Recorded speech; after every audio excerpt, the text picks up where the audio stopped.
my eyes, now I can see the love you have for your family. The enemy tried to keep us down, but your plan is settled in heaven.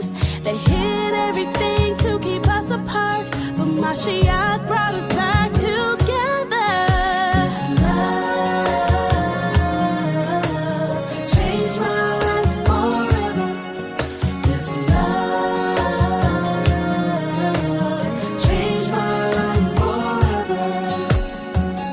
Now I've made peace with my journey to salvation, and through my obedience I'll prove my dedication.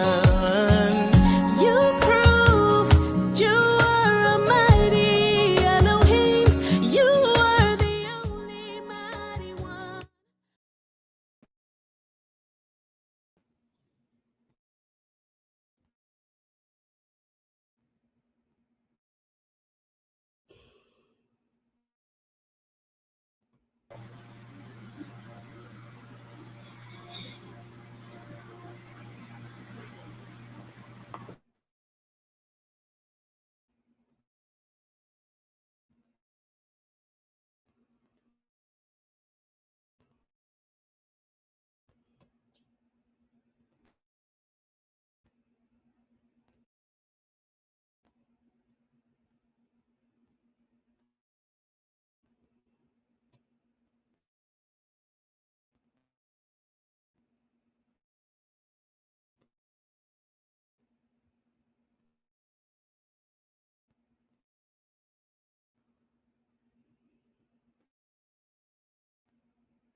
Can y'all hear me?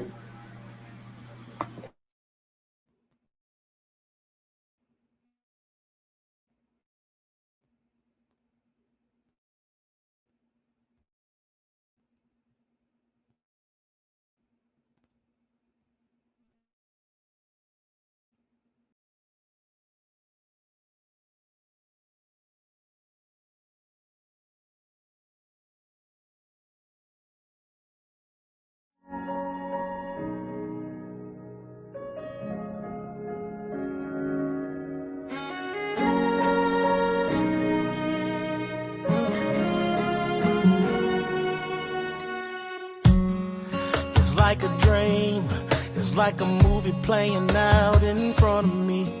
You unveiled my eyes, now I can see the love you have for your family. The enemy tried to keep us down, but your plan is settled in heaven.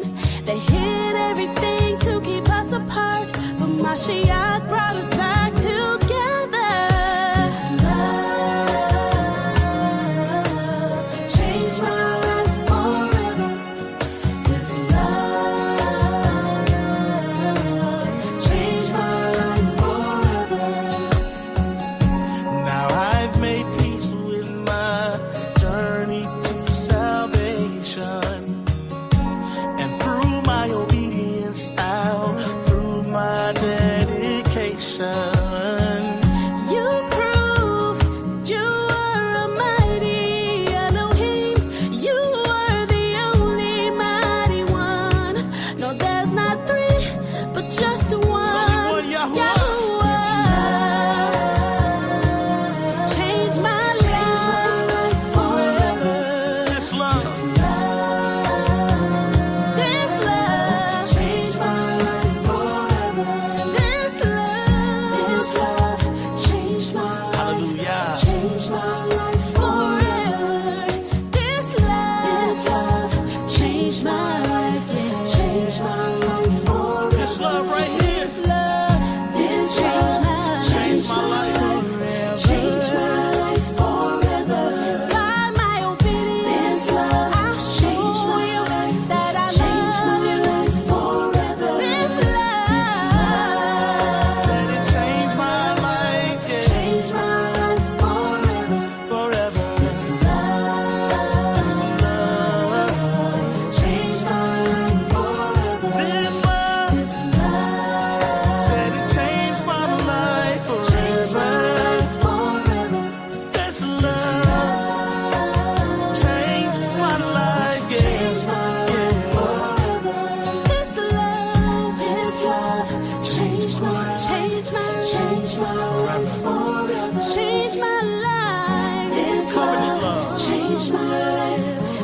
change my life forever.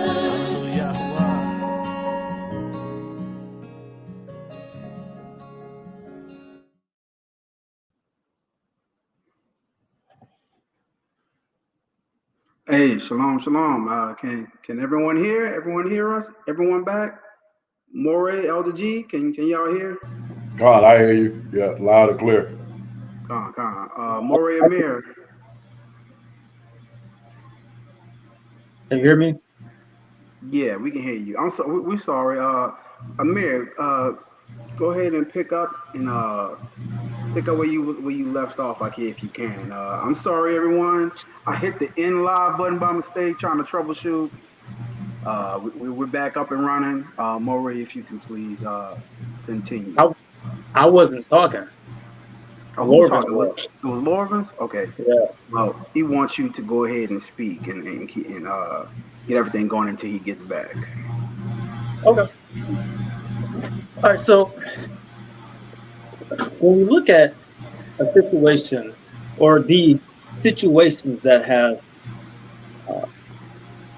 been exposed within this community, when I was talking to Lorvins about this the other day, he told me that he was aware of 4 situations, domestic violence, DV situations where that ended in murder within this community.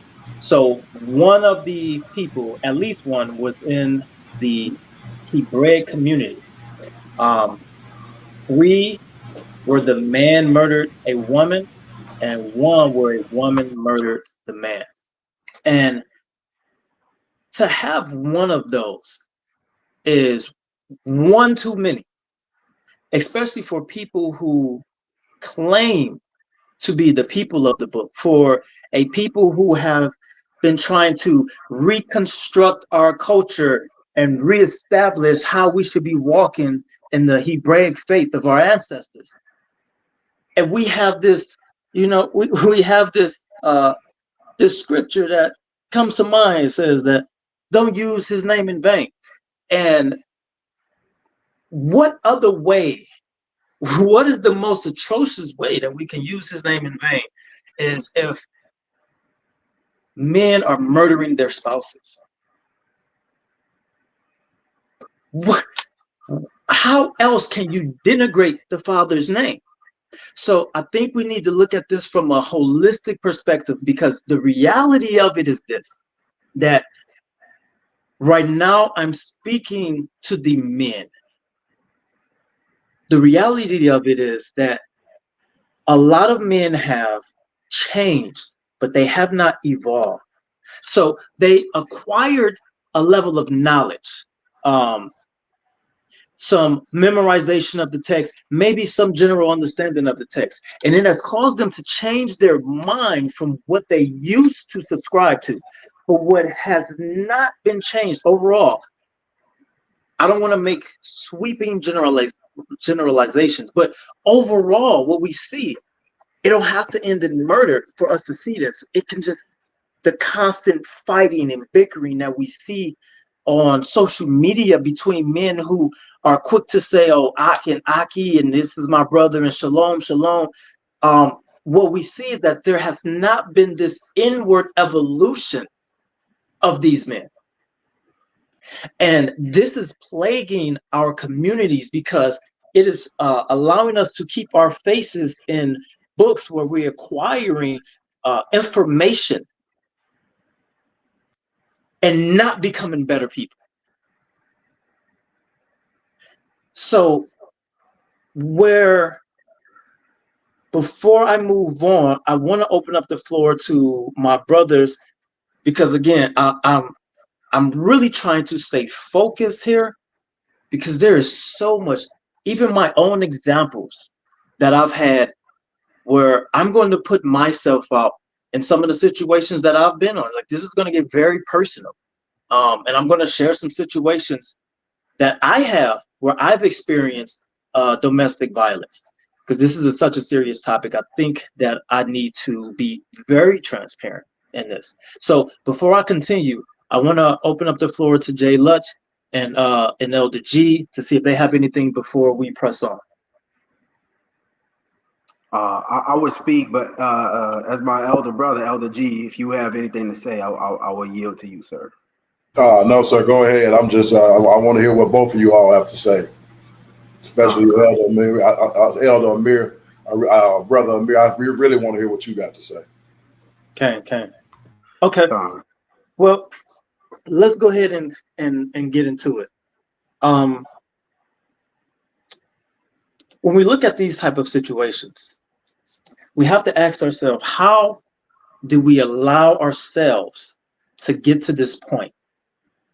Whether it's a man striking a woman, even if it doesn't come to a death, just the mere fact that we can, in our mind, act as though it's okay to strike our spouse, to strike our fiance, to strike our girlfriend, whatever title or status the woman may have, or whatever title or status the man may have. To think that it's okay for us to do this while carrying this name is despicable. Now, from my perspective, and I already start touching on the change versus evolution component, because that's really true. We This may offend some. Trust me, it is not my desire to offend. It is not my desire to offend, but it is my desire to be real and honest with everyone who is listening right now. What we need to do for some time is to put the book down, because overall it's not helping you. And you need to deal with yourself, because there are things that is inside of every one of us. It may make you passive. It may make you aggressive. But there is things that if you have not done the work, you hear me? If you haven't done the work where you've become more self-aware of who you are, what causes you to respond in such a manner? What causes you to get angry? Why do certain things provoke you to anger? If you haven't done the work to become self-aware, to develop this level of introspection to where you know what your triggers are, what your thresholds are, you can really hurt someone with the book. See, I am not a fan of organized religion, but I am a fan of order and structure. And I do think that this book, as we have seen throughout history, in the hands of the wrong people, is very dangerous, even if the people are the people of the book. It is very dangerous. So, what I want to do is touch on some things that we men need to work on, because a lot of us are broken, and we're chasing these platforms, we chasing this notoriety, this recognition to be known as something, but we don't know ourselves. And sometimes we don't know what we're capable of, even though the red flags are obvious, but we don't want to give an ear to anyone who disagree with us, right? So the first thing that I want to get into is doing the work to become whole, right? So me and Jay and Lorvis was having a conversation the other day, and we were talking about shalom, right? How we have reduced the word shalom to a greeting. You might as well say hello. You might as well just say hello, what's up, because what we have done is we have reduced that. And when you look into what the word actually entails, yes, it means peace, but when you look into what it actually entails, is this soundness, it's this completeness or wholeness. And a lot of us don't have shalom, and we are entering these relationships. We are entering these relationships without ever actually experiencing this level of shalom.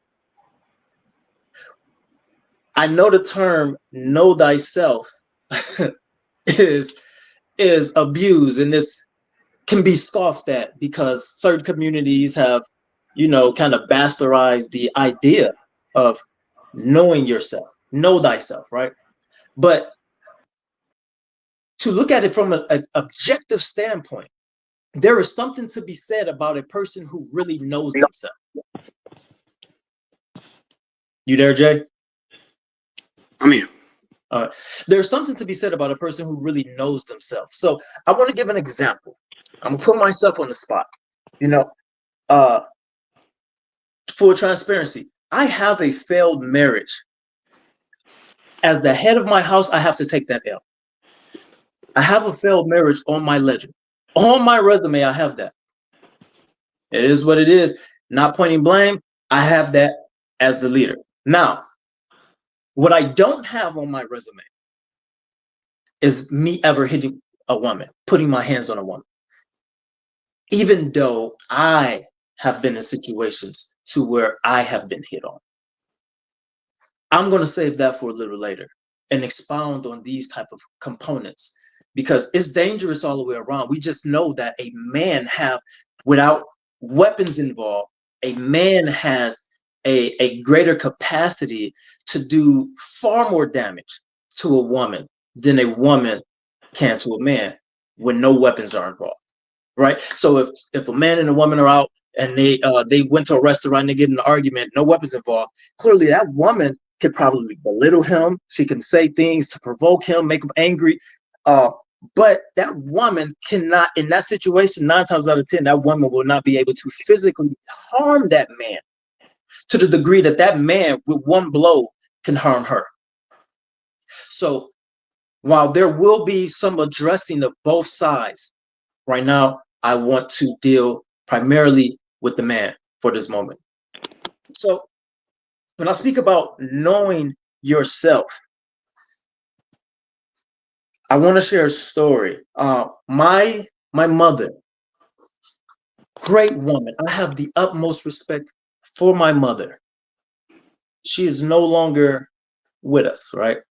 But what I want to do is I want to highlight how we have to really do the work, because if we're not doing this, we're going to go into these situations blind. We're going to go into these situations, into these relationships, whether they're friendships or they're marriages. We're going to go into these things and we're going to damage people.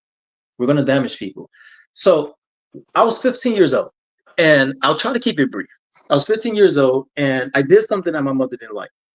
And in her anger, she said to me that I was stupid and that I wouldn't be anything, except she used another word that I'm not going to use right now. And that hurt me. It never took away her love, my love for her, but it hurt me dearly. And I, unbeknownst to me, carried this thing on with me. So I come into this walk. And I want to be known as, this is early on. I come into this walk, I want to be known as this scholar, this one who knows everything, or at least in this community want to be one who are one of the people that they say knows the most stuff. Like this is what my mind was focused on, and I didn't know why. But so I'm studying, I'm researching, and I'm acquiring all this knowledge and information. Notice what I said earlier, right? I'm speaking from a level of perspective here. I have a certain vantage point because I'm only going to speak from my level of experiences. So I'm acquiring this knowledge. I'm getting this information. I'm learning. I'm getting praise for my intellect. And then some things happen in my life where I had to deal with myself, and I had to really look at who I was and why I was why I am the way I am at that time. And so it caused me to contemplate, to dig, to pray. And this was recalled, this situation. And I saw how this was driving me and motivating me later on in life. This happened in like 2001. I'm in high school. But yet here I am in the late 2010s, early 2000s, when I was about the late 2010s, still being impacted by this. Fast forward, I'm in the military. I'm now 21 years old or something like that. I'm in the military, and there was this one guy who was there who used to pick on me, or he used to pick on people. And this day he chose to pick on me. And I was telling someone about how I was going to go to college before joining the military. So we're in Iraq. I'm telling this story, and he says to me, "You weren't going to go to college because you're too stupid." So what happens is I begin to fight the guy, obviously, and now I'm looking at time in the brig or prison, if you don't understand the terminology. Luckily, I was given an opportunity to work that out. Why is this significant? Because, right, I am doing this reflection and I'm discovering how I was being controlled by something. I was being controlled by fear. This fear that my mother was right. And so that caused me, that fear fueled my ego to learn as much as I possibly can. And then fast forward, so now I'm being praised for my intellect, but guess what? Now I also feel like I'm not worthy. So then it put me in a situation to where I'm suffering from what is it called? Imposter syndrome. So now the fear fueled the ego to learn much because I was afraid she might be right. Then I end up with imposter syndrome because I'm afraid I'm going to be exposed because I don't know enough, even though the people that I'm connected to are telling me how much I know. And we, as a people, we take these things to us where something is motivating us, is driving us. Some hurt that we have is driving us so that when someone says something, we take offense to it. Maybe there's a level of pride that has to be dealt with. We have to do the work, men. If you're going to lead a family, you have to do the work. Otherwise, these little bitty triggers turn into big triggers. And in some situations, and one of the domestic violence situations that I am familiar with, it turned to a man pulling a trigger on a woman. So I've been speaking for a little bit.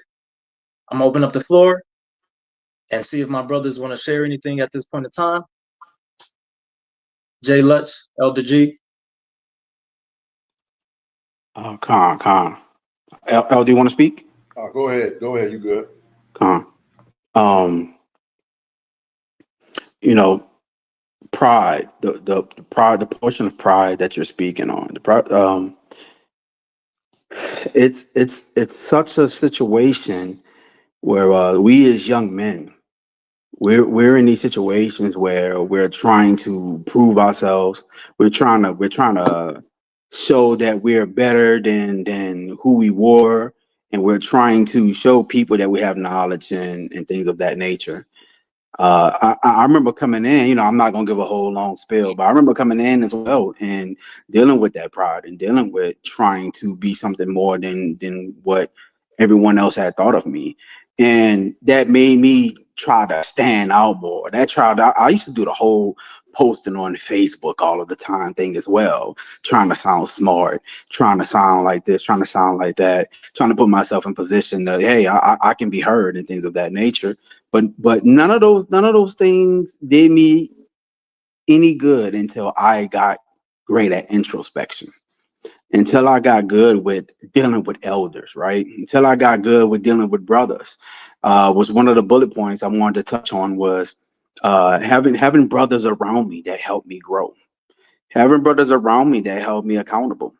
You know, we need that as a community. And if you as a man do not know how to be held accountable by brethren, you're probably not going to be good anywhere. You're not going to be good as a son. You're not going to be good as a father. You're not going to be good as a husband. And if before you can deal with a woman who's the weaker vessel, right? Before you can deal with a woman who's probably more emotional and stable than you are, you can't be this person that every time something sets you off, you want to go into control mode. You want to go into a place where you want to hold someone down. You want to go into a place where you have to have this ultimate control over someone, that you don't know how to just let someone be themselves. I don't ever want to be in a position of not allowing someone to be themselves. If I have to control how someone is, that says a lot about, that says more about me than it says about anyone else. Always. And so, I'm sorry, Maury, you about to say something? No, I say always. So the introspection, the things that help with this is having righteous brothers around you, right? These men help develop you. These men help keep you in check. These men help you hold you accountable.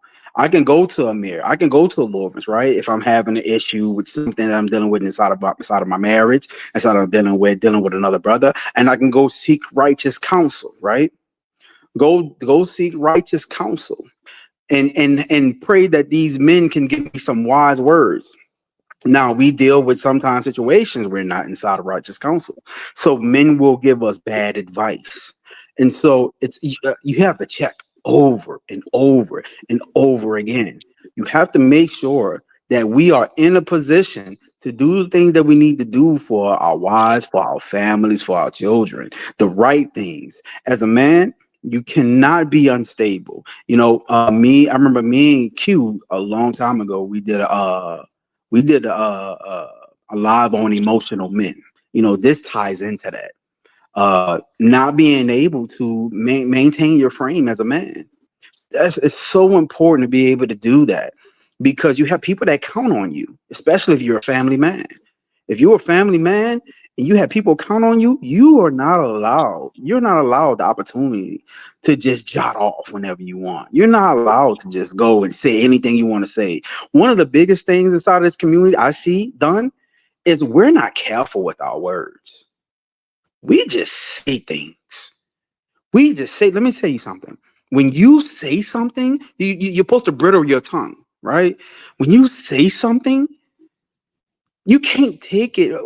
Moray, what was the analysis that you gave about putting a nail in something? Give me that analogy, please. When you're not careful with your words, it is as if you have hammered a nail into a board. Your apology can remove the nail, but the hole will always exist. And as a man, if you're not careful with your words, then that woman will never forget what you have said. She would never. If your job, I'm sorry, I don't want to get ahead of myself. Go ahead, Jay. My bad. No, Go no, ahead. no, no, no. I want you to keep going, Moray. Go, go, go, go, go, go, go, go, go. If our job as husbands, if one of them, these components, would be to protect, well, if your words are not doing that, then you are sabotaging your own relationship. You are creating an environment to have a woman who is a little more emotional than she should be or have to be. And if you have not dealt with your own anger, your own pride, your own ego, then those emotional inconsistencies that she may show is going to provoke you to anger and to wrath. And you have the potential to use this book to try to force submission, to try to control. See, if we circle back to the fear piece that I was talking about, like there's a whole spectrum of how fear will control a man. See, fear will have you placating and capitulating to whatever the woman says because you're afraid, you fear loss. So you're afraid of losing her. So you're going to do whatever she says. And in reality, most women, they don't even want that. So your leadership is hindered because you fear losing her. And then you have the complete opposite end of the spectrum, where still from the perspective of fear of loss, this fear of losing this woman will cause a man to try to exert control and force her to do something. And this is where you end up with statements like, if I can't have you, no one can. Right? So these things are driven off of fear. I don't want to lose you. I fear you being with someone else, or I fear being alone. Again, these are things that we have to deal with inside. If you fear being alone, if you fear loss, if you have this attachment, you shouldn't be attached to anyone or anything. These things will cause you to act out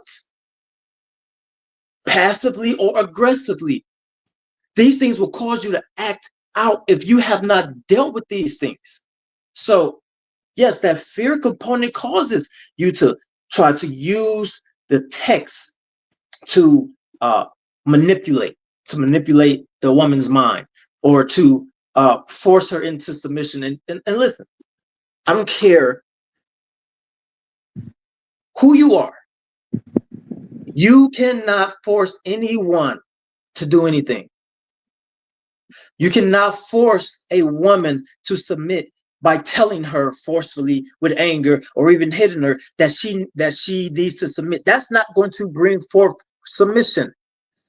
It's going to bring forth fear, which may cause her to listen in the short term, but only to separate herself from you because she's afraid of you.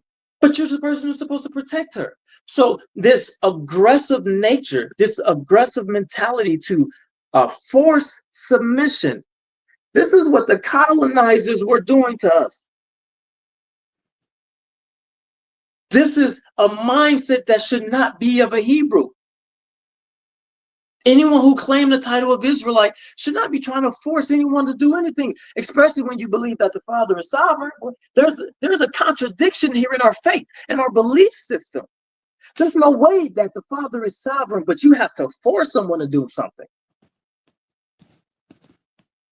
You are now exercising your will to a degree where you are causing pain to people.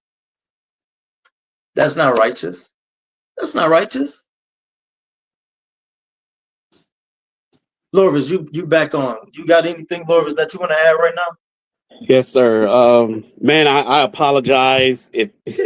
It's ironic that a subject like this would cause so much mayhem, and really trying to get this awareness out to the people. So I apologize for all the technical difficulties, but as you can see, somebody is trying to stop this message from going out. And I've been sort of kind of listening behind the scene while I was trying to get right as far as what is going on. I think you guys are correct in the sense that men need to do some introspect, right? They need to look within. We are a broken people, man. I mean, we are a broken people. And I ain't even just talking from the sense of, oh, now you know you're an Israelite. We've been broken way before that. And especially us men, you know, we had this notion in the world that we thought we were men. We thought we understood what it meant to be a man.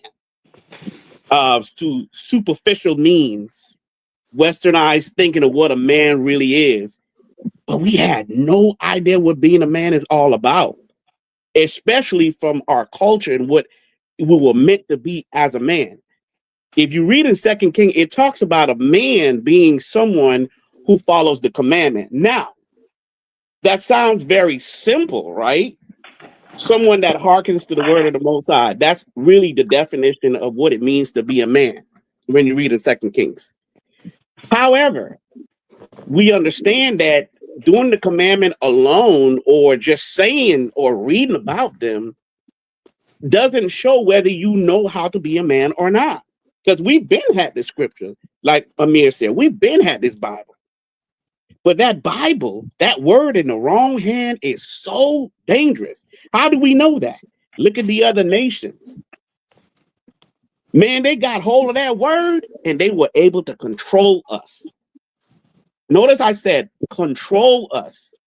And they use it in such a malicious way, and they broke us down to the point of servitude for them. And we're serving them, and we don't even want to. We buck against them every moment we get. Now I want you to think about a brother who's in awakening, who's in the truth. And you broken yourself, man. You didn't even learn how to be a son. And then you didn't even learn how to become a man. And then you turn around trying to be a husband at the same time after that. So you did not know how to be a son. You did not know when you became a man, you thought you was a man. And then when you became married, you thought you was a good or a real husband. Now, this is a broken person. Imagine the result you're going to get when he gets a hold of that Bible.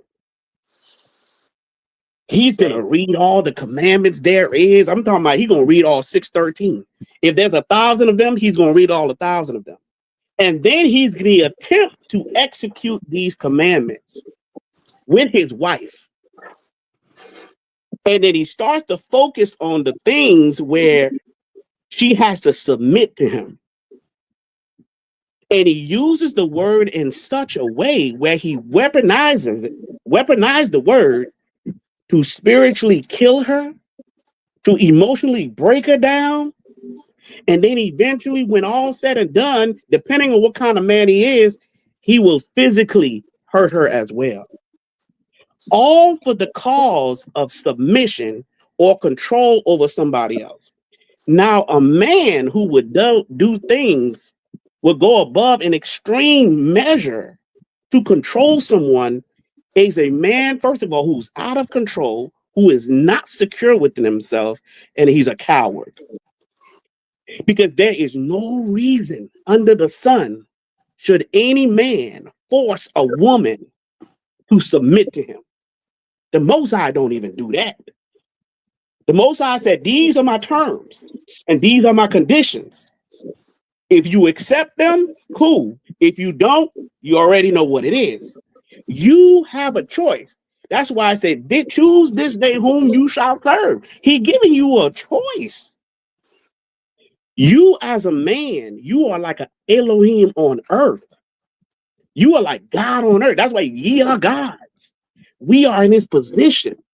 That's why marriage is a mystery. You need to understand this relationship between a man and a woman. When you understand that naturalness, then you can sort of kind of understand the spiritual relationship between you and the Most High. But guess what? He gives you a choice. He's not forcing you to keep his commandment. He's not forcing you to do that. You see what I'm saying? So at the end of the day, you as a man, you taking blunt force to a woman for the sake of just trying to, what, submit to you? Do you need her to submit to you that bad? Do you need her under your control that bad? Does that make your ego better? Does it make you feel like a quote unquote man? Do you believe that's truly the duty of a husband? Is to control a woman in a fashion like that? Use the scripture so maliciously that's the goal of a husband? Are you serious? It's not.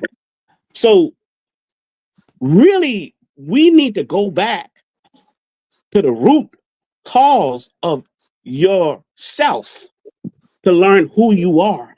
It may take you going back in the past to speak to your dad that you've never spoken with. So I'm going to pause right there, and Jayla, you can speak to that. So, and that's what I was going to do. I was going to give my own personal story real quick. And, man, I was at a place, man, where I was going through a bunch of turmoil, I was down on myself. I finished going through a divorce. Man, it sucked, man. I was in one of the most horrible places of my life, man. No lie. And so, I had to do some introspection, what we talked about earlier, and I had to just go look inside myself and see what it is that I need to deal with, because I seen in myself that I can get to a point, right? Because I mean, listen, I used to be in the Marine Corps, right? And, all we know is about going hard in the Marine Corps. Elder G, you a former Marine yourself. So is that correct? Army. Army, Combat. So we used to getting yelled at, and get cussed out and all of these kind of things, And then I grew up in a home where mostly my mom raised me. I have a stepfather, but mostly my mom raised me, And so I had to go and get some things cleared up about myself, right? I had to go get some things cleared up about, who I was and how can I become a better man, father, husband, son. I wasn't talking to my own father, and I haven't talked to him for I think I'm close to 17, 18 years. And so I eventually went back and ventured and talked to my father. And when I talked to my father, I got a lot of things cleared up about me and myself. And I got to go and see. I had to go and see about how do I become a better person overall and deal with my own issues? Because listen, we get into stuff all the time and we want to blame other people. But I'm telling you, even when you're in situations where you can probably put the majority of the blame on someone, there's still probably something better that you can do. There's probably still something better that you can deal with and address about yourself.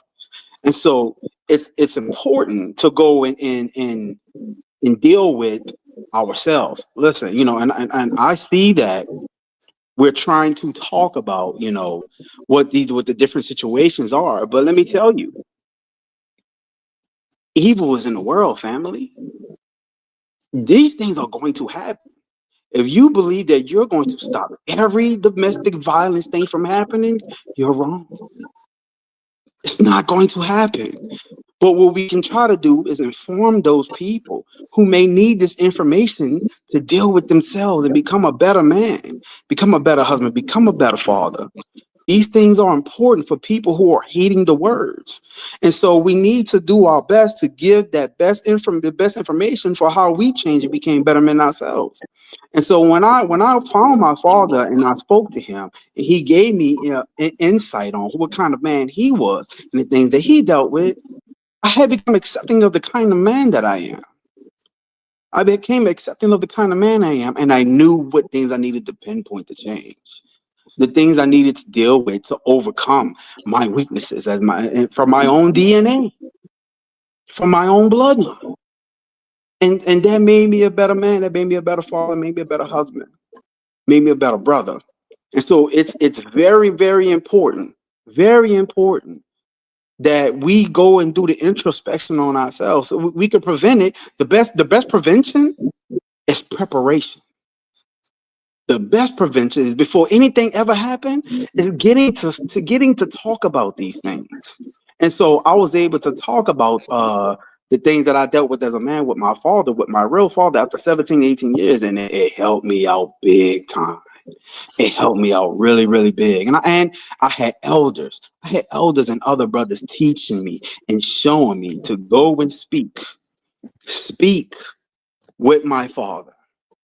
And that gave me some of the greatest freedom that I ever could gotten as a man, because I understood it about myself 10 times more. I implore men, if you have not been speaking to your real father, if you got all this blame in the world for him, I implore you to go have a real conversation. Listen, I don't care if he's not in his best mind state. He might not be walking the Hebrew walk like you are, but he's a man that's lived and has experience. He's a man that's older than you. Go and speak with your father. It was something that helped me out greatly. I understand this might not be every man's issue, but it was something that can help out a lot of other men. And, to kind of speak to that a little bit too, and what it is what we're trying to do. Awareness is just not the idea of saying, oh yeah, somebody killed somebody or somebody beat up a woman or this and that. Okay, that goes on. And we obviously don't condone that. But we need to get to the root of issues.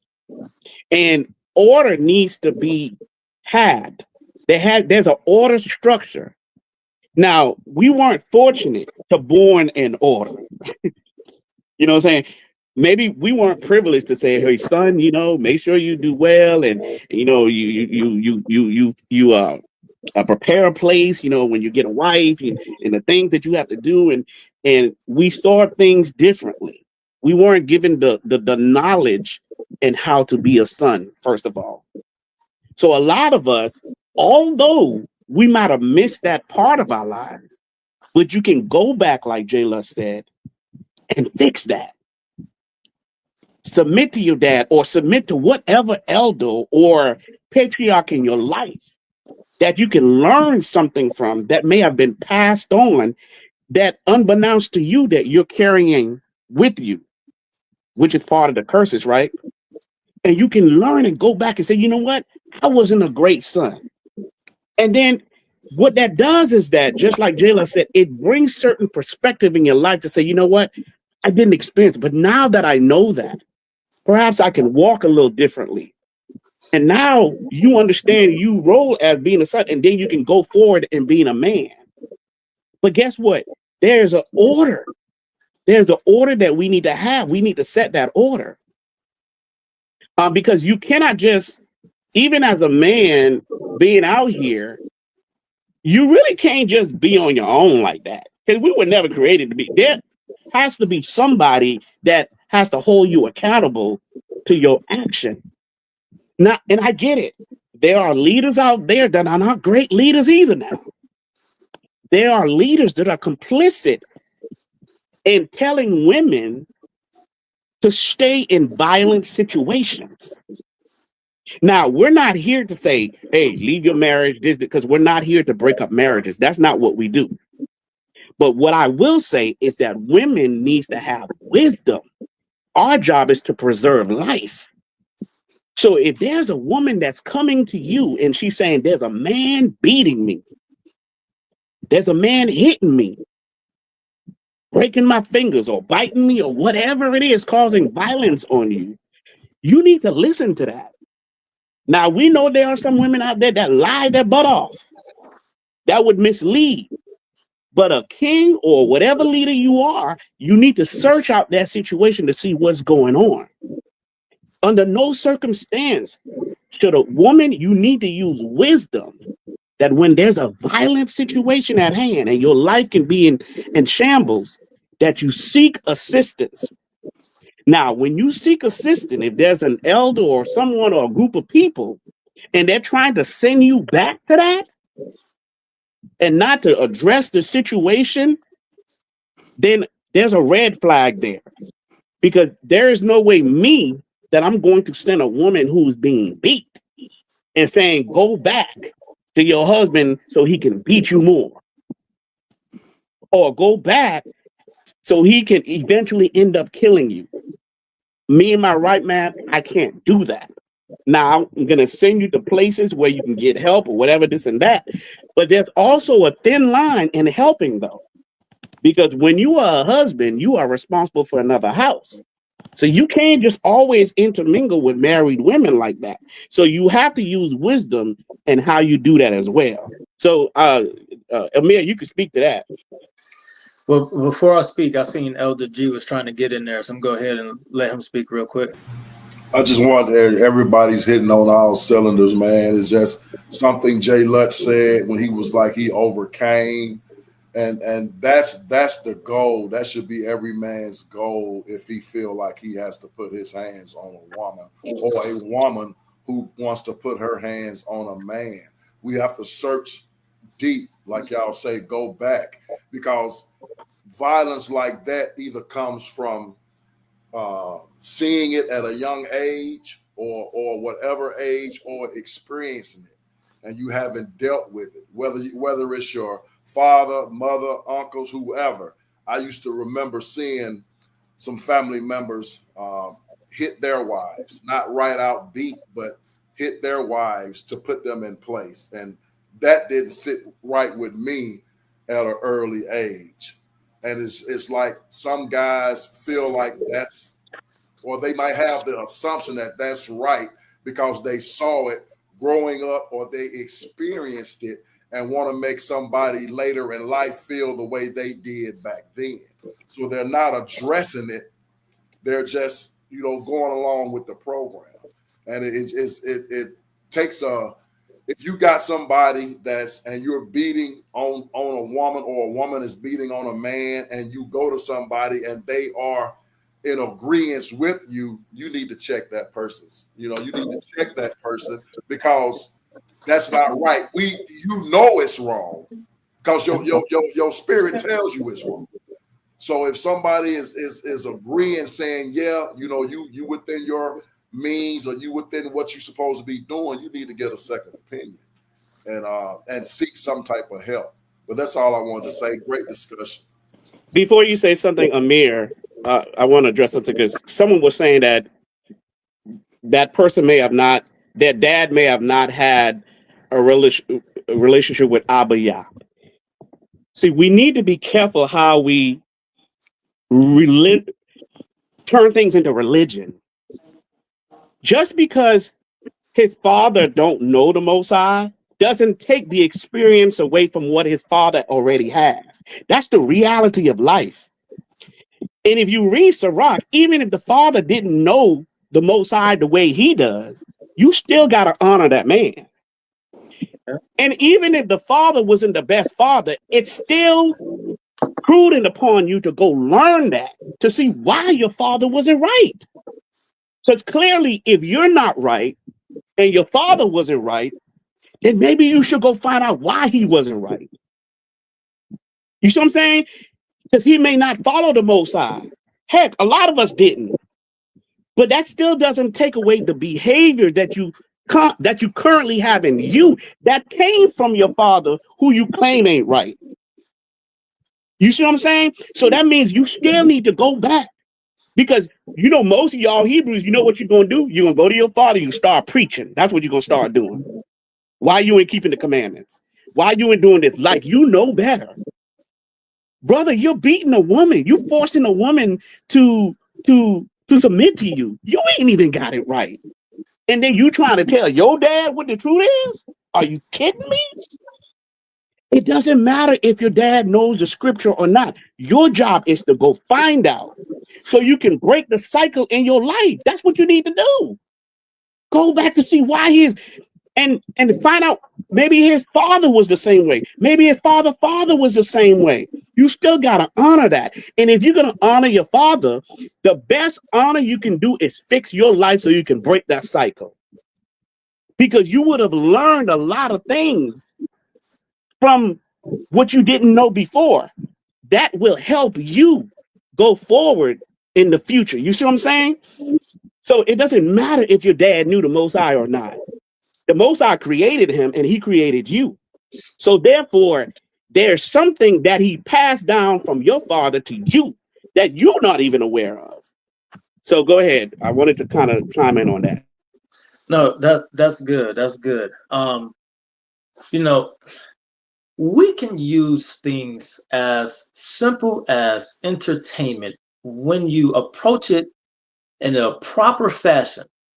You can get something out of that. See, if you watch a movie and you have the protagonist, and one of the things that will help improve the movie is if you understand the motivations of the main character, right? So some of the best characters are the ones where, as the story progresses, you find out things about this person's past, right? That provides context for why this character is the way that they is. They even make villains sympathetic in movies when you learn their backstory. See, what we are doing is we're operating like Christians would operate, where we only gonna take this point forward and not gonna worry about the back end.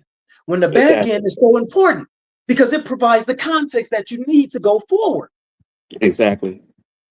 So, like, my father still is not in his walk right now. Yet I could talk to my father about anything. I love my father. I find no faults in him. And when I began to have conversations with him as an adult, like, he was always there in my life. Like, we lived. I am fortunate enough to say that I came from a home that was not broken. Yet I didn't know him because he was always gone working, providing for the family. So he was always gone. My mother was there. She worked, but that's who I dealt with the most. was my mother, because my father, he worked and he was always going to work, and I'll see him at night. Sometimes he got to go to sleep, wake back up in the middle of the night, and leave out again, because he did in Michigan. He was plowing snow, and if you've been up north, you know how that gets. So as an adult, when I had some elders encourage me to learn more about my father, which will help me learn more about myself, I did that.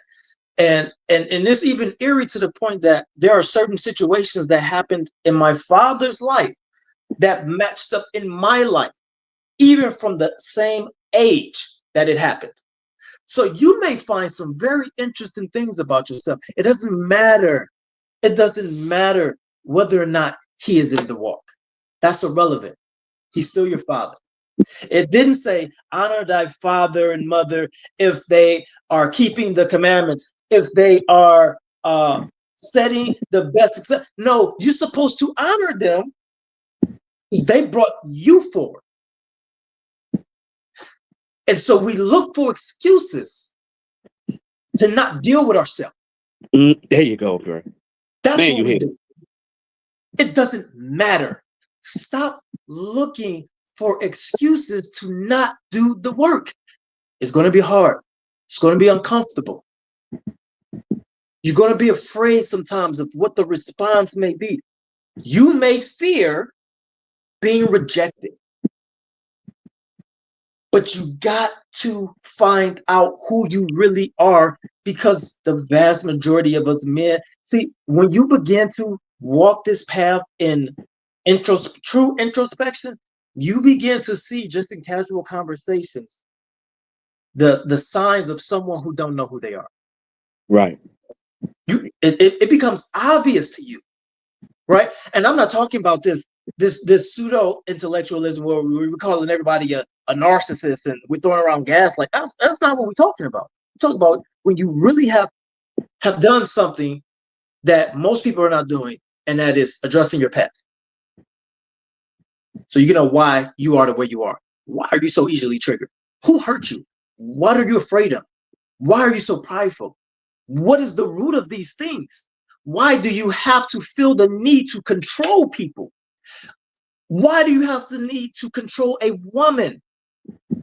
Elder G was talking about, a lot of domestic situations, which is true. A lot of these domestic situations start with something that they see, and it seared them, right? But there's a father, brother, cousin, friend. It doesn't matter, because what we're talking about is environments. So you got Elder G speaking of that. You got Jay Lush, who brought up the idea of brotherhood and its value. Like, what relationships do you value that you will listen to, who can hold you accountable and correct you, and you're not in the relationship? What relationship do you have? Elder G says something along the lines of, I'm paraphrasing, but it was along the lines of, if they're okay with something like that, then you need to check what's going on there. Like, you need to check this relationship. And that's so true. Because if you have placed yourself, because you're a grown man, if you have placed yourself in an environment where it is commonplace, where there is a level of comfortability of men belittling their women, of men calling their women out of their name, where men can strike their women, if these things are comfortable, if they're common, you need to remove yourself, because that's a problem. And just like anything that happens, we can talk about it. We could talk about it with everything else. We could talk about how they did it with homosexuality. We could talk about all the conspiracies and how they make you accustomed to it. Where they what is the term? It's slipping my mind right now. But they make it so normal that you don't bat an eye to it. They desensitize you. That's what it is. When they desensitize you, when you see these things happening, the name calling, the belittling, the physical, verbal, emotional abuse, when you see these things happening on a regular basis, it desensitizes you, and bad company corrupts good character. So you will unknowingly begin to take on these traits, and now these things will so subtly start popping up in your home from you. So you need to, like, there should be more that you look at on whether or not you're going to rock with somebody. Let's keep it a buck. There should be more that you're looking at if you're going to rock with somebody, whether outside of whether or not their doctrines line up with yours. We're so religious. Like, yeah, this person's an a-hole. He treats his family like trash, but his doctrines are tight. No, fam. That means nothing. It means nothing. You are fooling yourself. You're not fooling the Father, but you are fooling yourself. Brotherhood is highly important, but you got to have these relationships that you don't want to lose. That their value in your life is so significant that they can make you mad with something that they say, but you at least gonna consider it. You're gonna step back, consider, I need to tighten up because they mean something to you. These doctrines, what fruits are these doctrines bearing? Shouldn't be having this conversation. If these doctrines were doing so much in our community, we wouldn't be having this conversation. Man, Speaking of the doctrines, right, and speaking in general, about what one of the things we should be recognizing and what kind of men we should be befriending, right? Male or woman, male or man, woman. You see this bickering back and forth that happens on social media. You see the bickering that happens back and forth. Men just has to respond and get the name calling and talking crazy to one another and just saying anything. You don't know people, but you make comments about them and vice versa. That's not very mature. And that tells me a lot about you're not the kind of person I want to deal with. You're not the kind of person I want to deal with. Because guess what? You're going to be the person that mouthed off and say something crazy to somebody. And you don't know what kind of person you mouthed off to. And I'm around you this day. But you think you could just say something to anyone just because you feel some kind of way. Or it's because you got the word. And you just talk crazy to somebody. I don't want to be around you. You putting my life in danger. You putting my life in danger. I don't want to be around that kind of person who don't know how to have a conversation, who don't know how to talk right to people. Because we on this internet, we get to talking and typing on these social medias and talking crazy about people you don't even know. I don't want to be I don't want to be nothing to you. Stay away from me. You can make me lose my life, and now I'm not here for my family. We need to be picking out these traits. We need to be pointing them out because these are not men of maturity. right. And you don't have to respond to everything. You're not secure. Let's talk about being secure with yourself. That's it. You gotta respond to everything.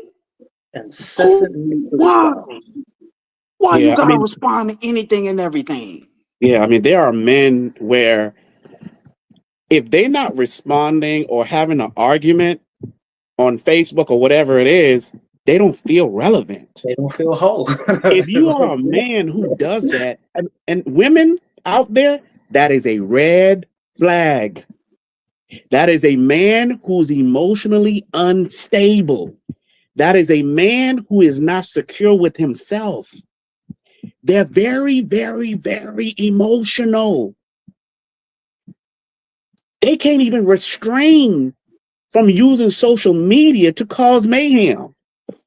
Something as simple as that. That is a red flag. When a man is trying to talk to you women and trying to get you away from your head or someone that is accountable for you, that is a red flag. This is somebody who does not want to be held accountable for his actions, even courting a woman. If you see a man trying to get with you and he's not willing to go to the proper order and to order acquire you or to get you, that is a red flag. Now, many of us are already in a relationship. We never had the opportunity to go through that process, right? We didn't have the opportunity to go through that process. So now you are in a marriage. The question is, what do you do when things aren't going right? When there's violence, right? When there's this man beating you emotionally, financially, and all these different things. When it gets to the point where this man is physically abusing you, about to kill you, you need to make way to preserve your life.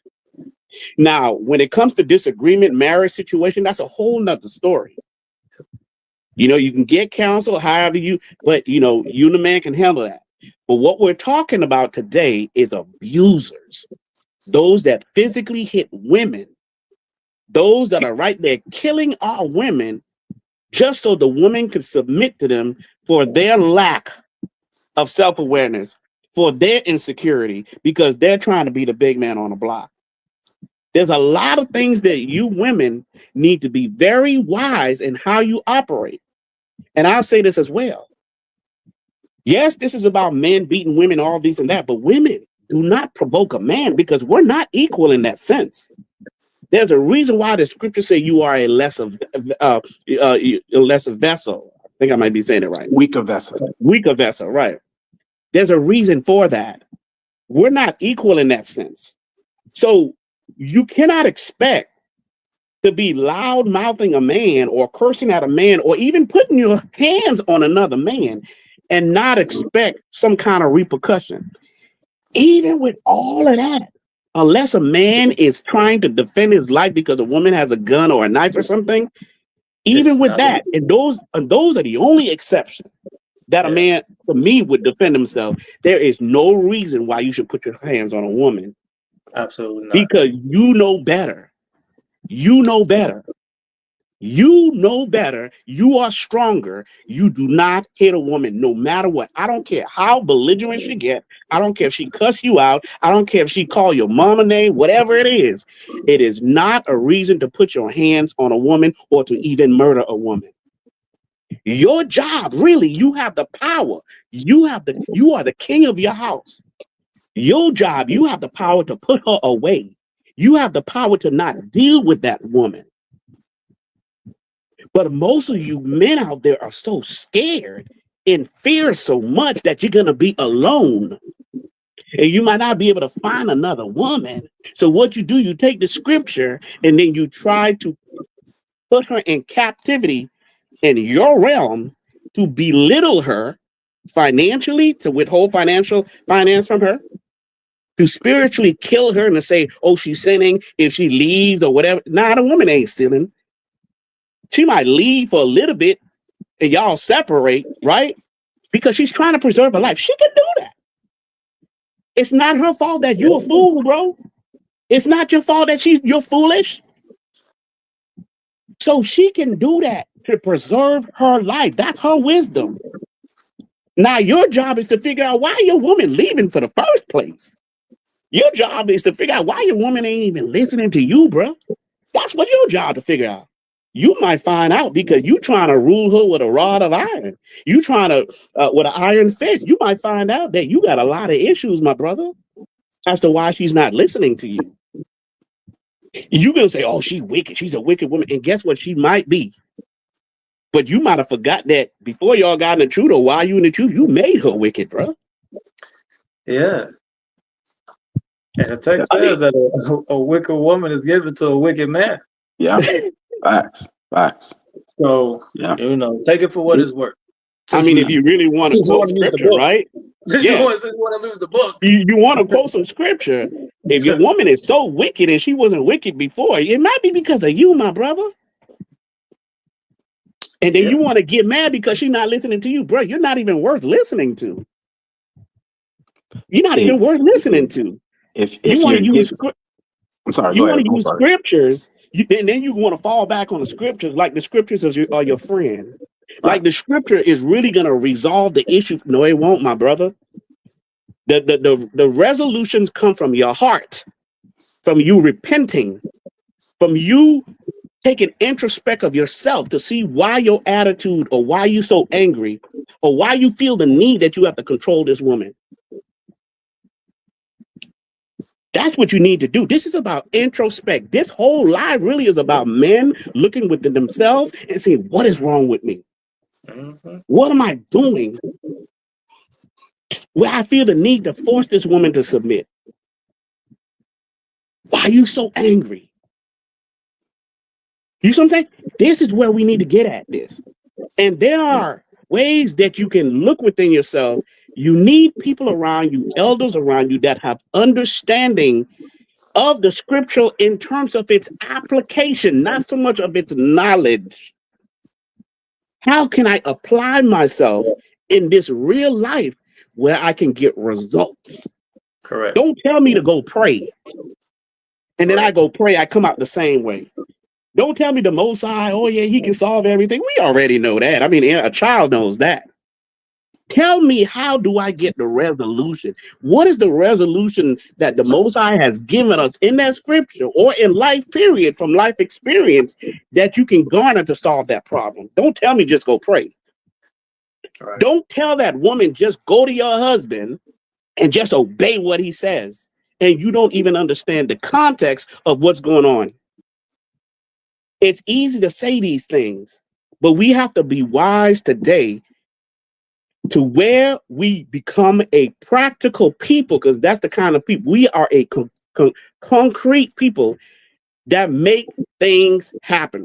We don't spiritualize everything because that's not how it works. Even Mashiach said, how could you understand those heavenly things when you don't even understand the natural?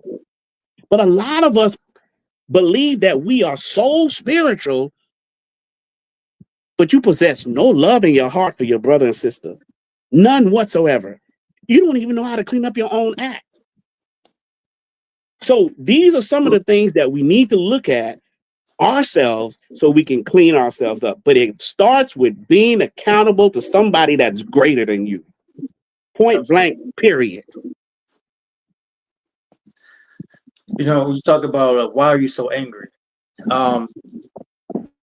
One technique that I personally have implemented at times where something's bothering me is, first, none of this matters if you're not going to be honest with yourself. If you like living in this state of delusion where you think that you're fine and everyone else is the problem, then none of this introspection and all this stuff we're talking about is going to be of any value to you, because you're not going to find what you're looking for. But if you understand that there is a chance that you are not as good as you think you are not as whole as you would like to believe, or as you would like others to believe.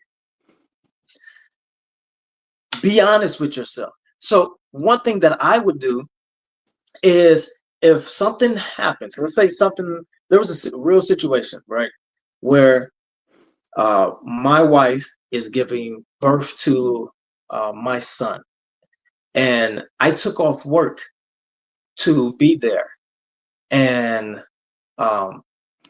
she was, it was delayed. It's a little unpredictable around the due date, but I took off work, and I'm there, and I'm with her every step of the way, and I'm going on walks with her, and I'm trying to make sure that I'm available. And in the minute I go to drop off the other children so that we can have this home birth, because this is what we're doing. We're going to have this home birth. As soon as I leave, she goes into active labor, gives birth. And that infuriated me. Now, this isn't a domestic situation, but this is a how do I deal with my anger situation. So that infuriated me, so much so that the doula who was there, she sends me a text message. She's holding the baby.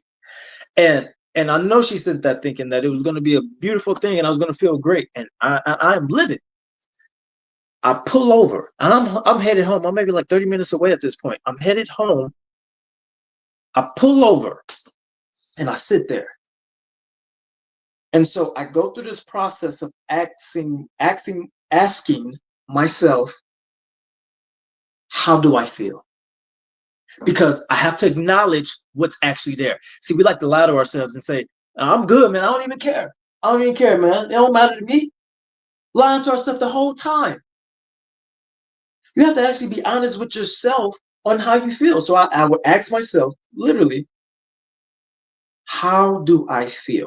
Or what am I feeling? And I would actually answer that question. I'm feeling anger. Why am I angry? So in this situation, why am I angry? I tell myself that I wanted to be there. Is that it? No. Why am I angry? Because it has to be more than just me wanting to be there. And I would ask myself, and why did I want to be there? And naturally, you would think, well, it's a pregnancy. You want to be there. You want to be there. No, because there's also ego involved in this stuff. We're doing home births. I get to brag about it, right? So I ask myself these questions to unpack the layers of what I'm actually feeling at the very root. And that's what it really comes down to is I was feeling upset because I had planned something to go a certain way. And the way that it happened was outside of my own desires. And so I had to deal with that. That means I was being selfish.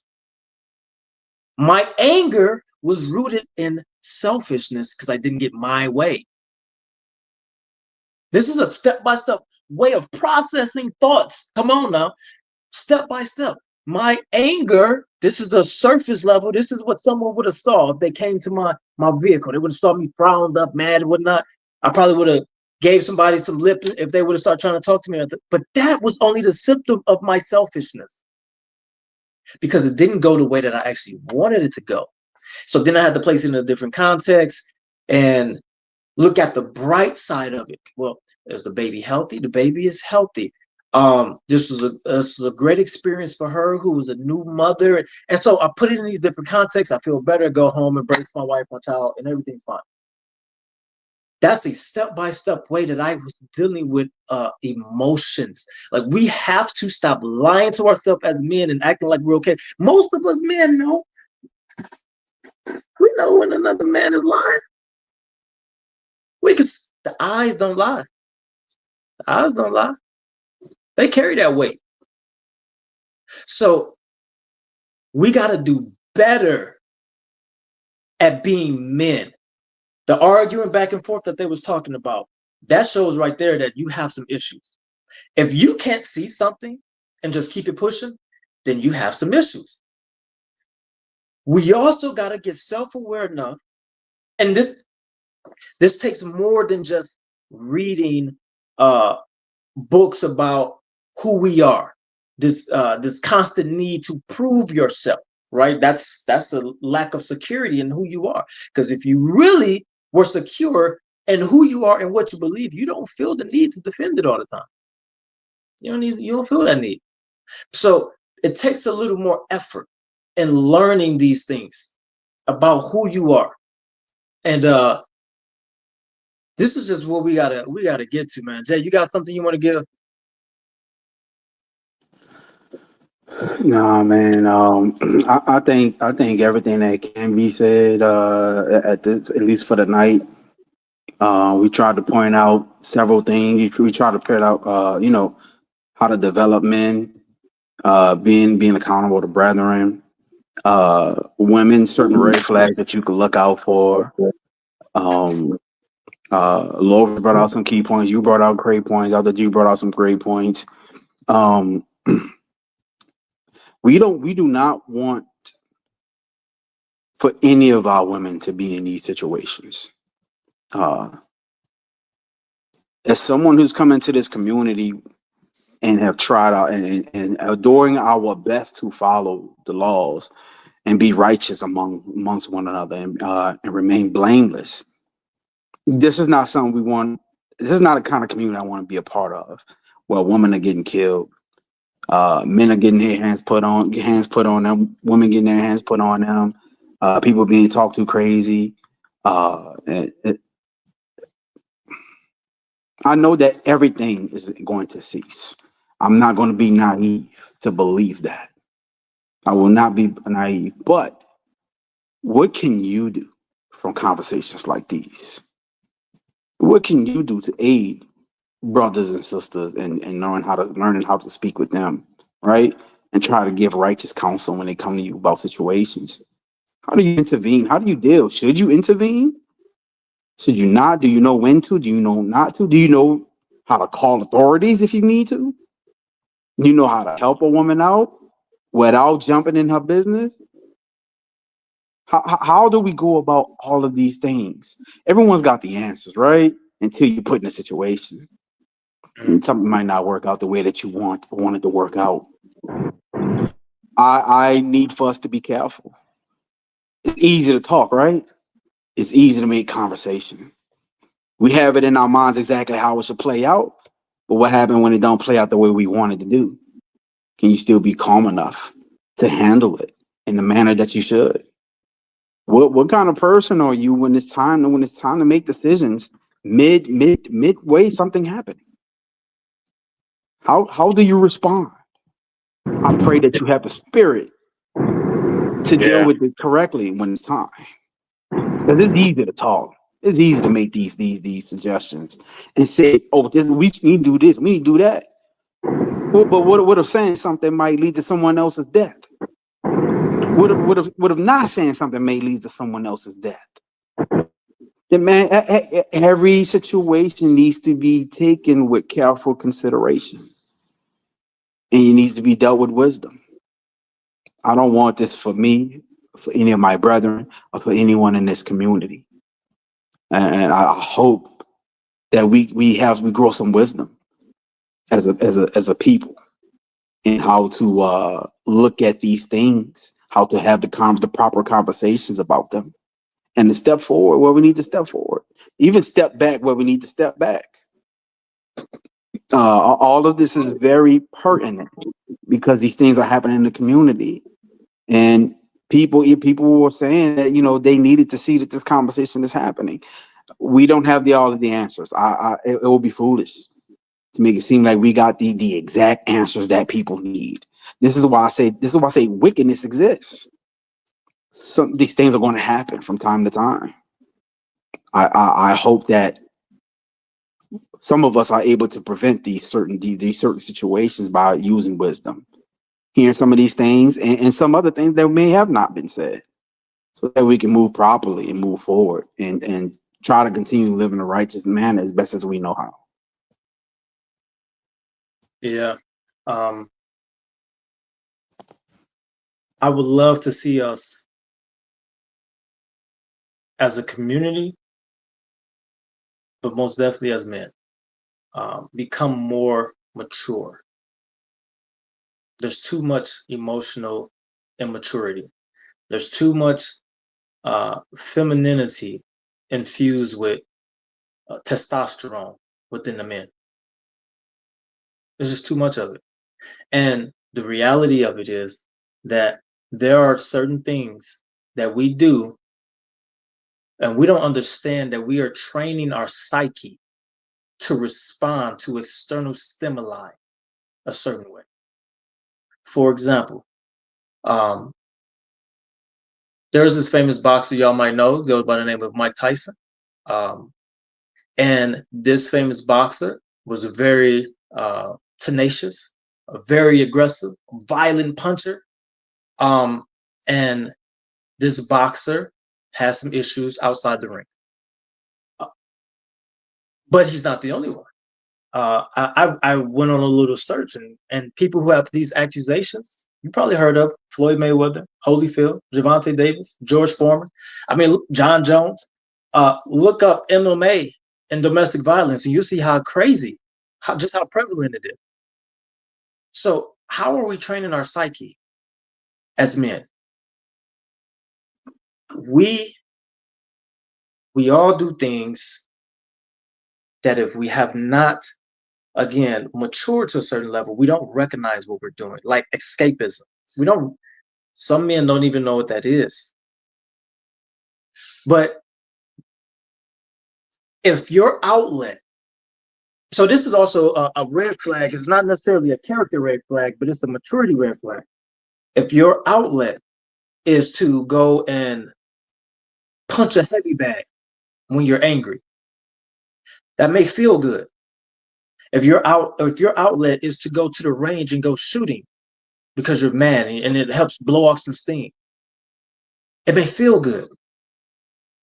All of these things may feel good, but what you're actually doing is you're training your subconscious to respond to anger with aggression. So Mike Tyson, you listen to Mike Tyson speak now, that ain't the same Mike Tyson who was the fighter. It took him to retire. It took him to retire to where he's no longer releasing his aggression in that kind of way for him to find a new outlet. So the anger that men in this community has, is on full display on a regular basis, just in how we communicate with each other. It is on full display. So you got to learn to manage that. And you cannot train your psyche to respond to the stimuli in a way that's going to essentially bind up this anger inside. Like if you don't know how to deal with it internally and you all have to find an external way to get rid of this anger, then you are a ticking time bomb. And it's only a matter of time before you release that aggression on someone, your brother, sister, your wife. You got to deal with it, man. You got to deal with it. And Lawrence, is there anything else you wanna Yeah. add? I mean, I still got more stories, so I don't leave it to me. Yeah, it may be a little loud in the car, but in just somber news, been dealing with a group. So although we're on here, we do have solutions, okay, for the women out there that need help. All right.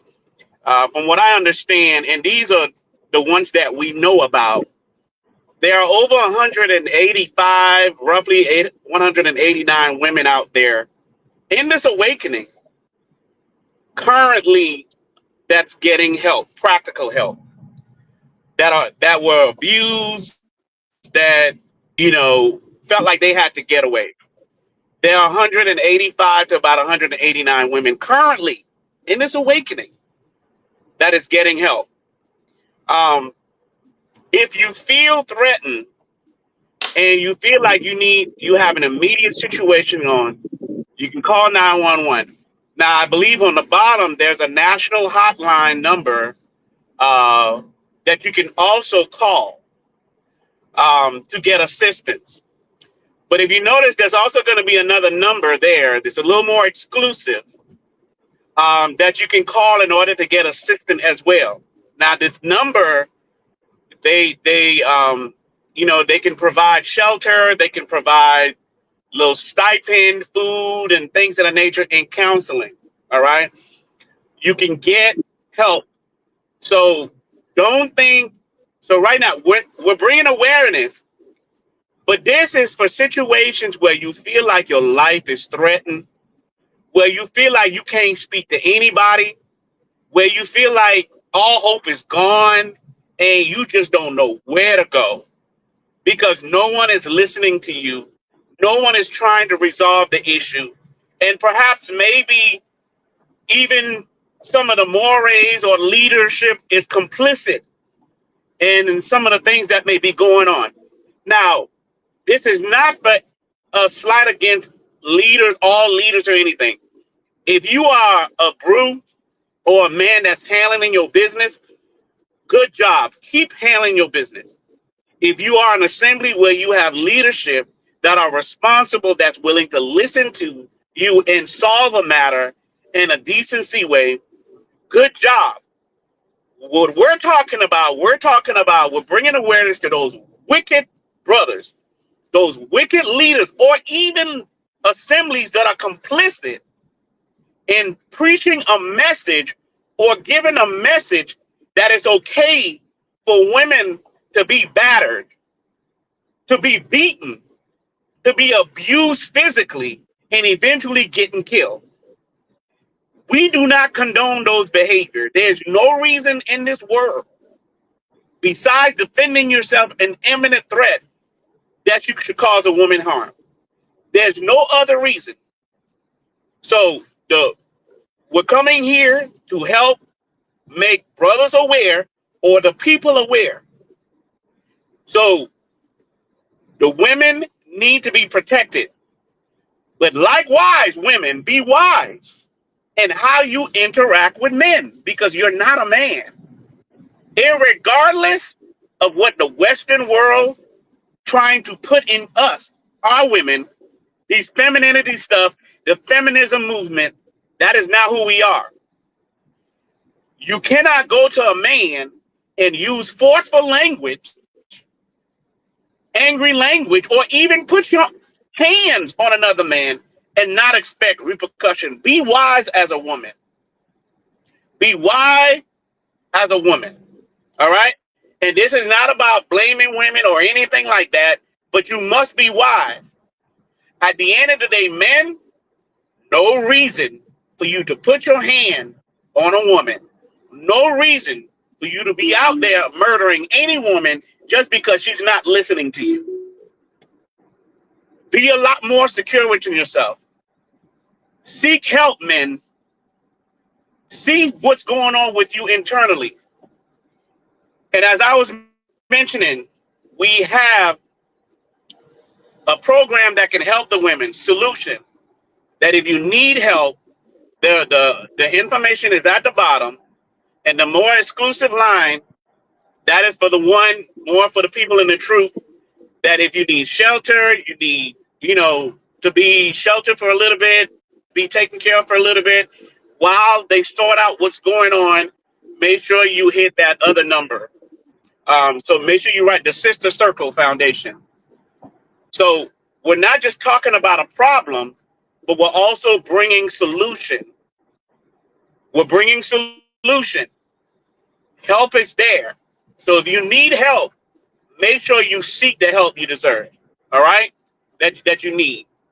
I mean, I don't know. It breaks my heart to hear that there are men who supposedly have understanding, and you are abusing women out there physically. But this is not just you breaking down women physically, but you're also doing the emotional harm to these women, spiritual harm to these women. Some of you men out there, I'm hearing reports, are because maybe the women don't work and you're the only one that provide, you would hold that against her, to hold that over her head, so she can be stuck in the situation with you because you are abusing and beating her, and she has no, because you've indoctrinated all kind of shame in her. That's a no-no. Don't do that to our women. We are to love our women just as much we love ourselves. You do not have to resolve the violence, physical violence, just to get your way with a woman. If a woman is not submitting to you or is not listening to you in the way that she should, there are other ways that you can handle that, brothers.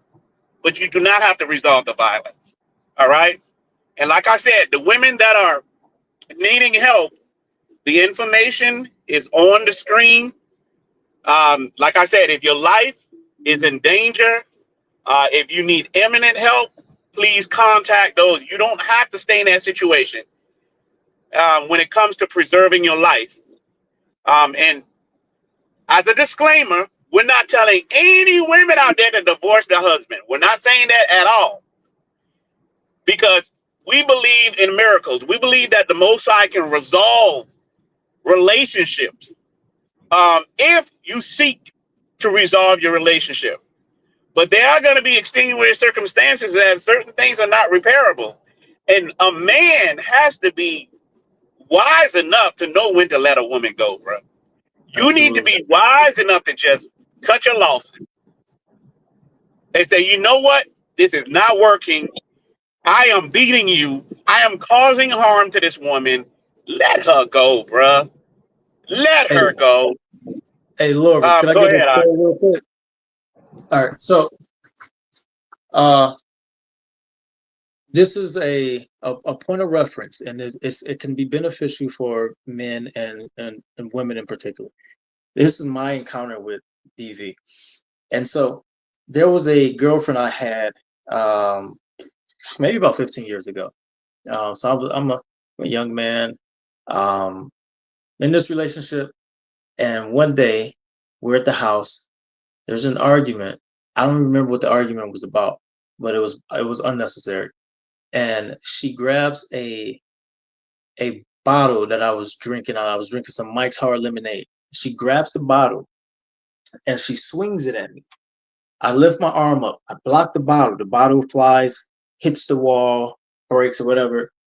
She puts her nails into my neck and I pull her hand out. You know, I'm bleeding. I pull her hand out. I go into the closet. I go and start removing my clothes and say I'm leaving. She then grabs my car keys so that I couldn't leave. I called Jay Lutch. Me and Jay have been rocking together for a long time. Like we have a very long relationship. I called Jay Lutch at this time and tell him, hey, come pick me up, man.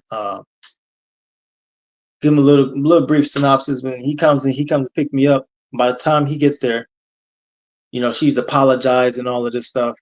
I go into the vehicle with Jay, and I'm looking at these, you know, these messages that she's sending on my phone. I'm thinking about her apologies, and I tell Jay that I'm gonna go back in, and he like, "Are you sure?" I'm like, "Yeah, man, I'm gonna go back in." That's the problem. That's a problem. It was a problem then. I was immature. I was silly. I was stupid. I was attached. Um, but we find our women in these situations, and the apology of a man it caused them to quickly return. I want to implore you, and what Lawrence is saying, if you find yourself in this situation, call one of these hotlines where they can help you. Leave that situation to preserve your life. I'm not saying divorce him, but I'm saying separate yourself and get some help. And get some help for yourself to where you're taken care of, and get him some help mentally to improve him. And again, like the Lord said, I'm sort of just reiterating what he said. There may be a situation to where it can't be resolved, but you have to preserve your life. And no one else should be getting their hands dirty in this process. With that said, I was foolish for going back into that home. That relationship ended shortly after. You know, it lasted about 6 months, but that's all it takes. But one thing that I said in all of that is that I blocked the bottle, pulled their nails out my neck, grabbed my clothes to leave. I still did not hit her. I was not in this walk. I wasn't even a Christian. Because even with all of that going on, my ability to assess what's going on, I never actually felt I was in danger. And I could have hit her, and some would have been like, well, she deserved it. I mean, maybe, but I still chose not to. My point is to exercise restraint, but remove yourself. Just like the woman needs to remove herself, you remove yourself if you are being provoked, so that now you can better assess the situation, because that could have ended bad for me. right? I could have went to sleep and she could have stabbed me. Or it could have been a situation where she kept going, and then I lost control, and then I do something. It could have, either way, it could have been bad for me. Which the second version would have been bad for me and her. So, men, remove yourself if you're being provoked, or if you're so angry that you feel like you want to do something, you feel like you have to do something, remove yourself and get you some help. And if it comes to you cannot reconcile the relationship, then do what you got to do. I'm not an advocate for divorce, but I'm not an advocate for people. I'm not an advocate for men putting their hands on women. I'm not an advocate for women putting their hands on men. I'm not an advocate for DV at all in any circumstance. So sometimes you have to do what you have to do. Preserve your lives. This is unnecessary. This is shameful. We are damaging the reputation. The minute this stuff gets out that is happening in the Hebrew community, they can't wait to throw us under the bus. The minute we do so, we could just not vaccinate our children. And they found out some Israelites did that, and it's everywhere. We got to do better. Husbands, we got to do better. That's right. Leaders, we got to do better. Men, we got to do better. That's all I got. You got any last thing to say? Nah, man, I'm praying for us as a community. I'm praying we can grow. I'm praying that we can brittle our tongues, man. And our tempers, our mindsets be really, really strive towards righteousness.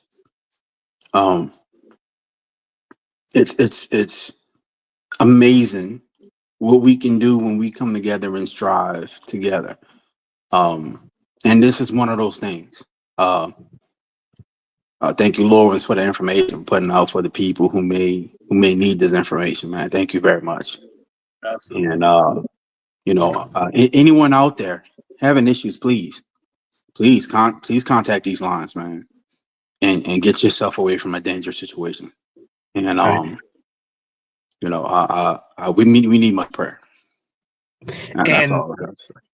And if you are aware of someone that's going through something and they may have not been aware of this message, share this video all over the place, man. And this is not for notoriety at all. I could care less. One of the messages from since I've been in this awakening, I can care less about notoriety. I don't care about that. This is not about my name. But this is about my Father's name, though. Not just my Father in the Shema, but my Father on earth too. My Father on earth is a giant. He has an amazing name. So I'm trying to please and honor my Father here on earth. And if you see that I can honor my Father here on earth, best believe I am honoring the Father that I cannot see. Because you got to honor that.